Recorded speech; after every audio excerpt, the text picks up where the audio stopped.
দেখেন, প্রথম কথা হচ্ছে আপনি বলছেন জগন্নাথ মন্দির, কিন্তু ওখানে লেখা আছে জগন্নাথ কালচারাল সেন্টার। তো সেখানে উনি ঠাকুর নিয়ে খেলা করছেন কি না সেটা ওনাকে ভাবতে হবে।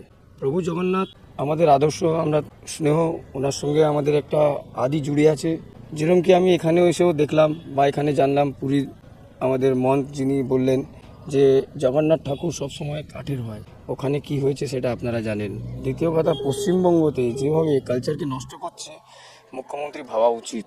তার কারণ হচ্ছে আজকে দুদিন ধরে যেভাবে পুরো প্রশাসনকে উনি দীঘাতে নিয়ে এসে বসে আছেন, আর পুরো প্রশাসন ছাড়া যেভাবে পশ্চিমবঙ্গে ওখানে কলকাতার বুকে যা যা হচ্ছে সেটা মেনে নেওয়া যায় না।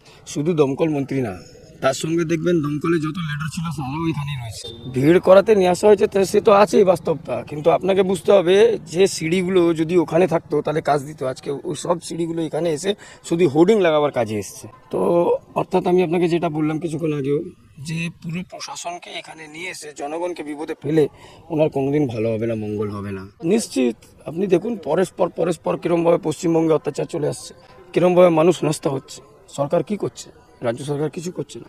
পাগলু ডান্স আগেও দেখেছেন, আজকেও দেখছেন, আর কিছু বলবো না। ব্যাপার হচ্ছে পয়সাটা তো নিজের বাড়ি থেকে যাচ্ছে না, জনগণের পয়সা হরিবোল লুট করছে, কাটমানির পয়সা হরিবোল লুট করছে। ওনারা হাইকোর্টে দৌড়ক আর যেখানে দৌড়ক, সনাতনীরা যেটা চাইবে সেটা হবে। এটা ঠাকুরের আশীর্বাদ।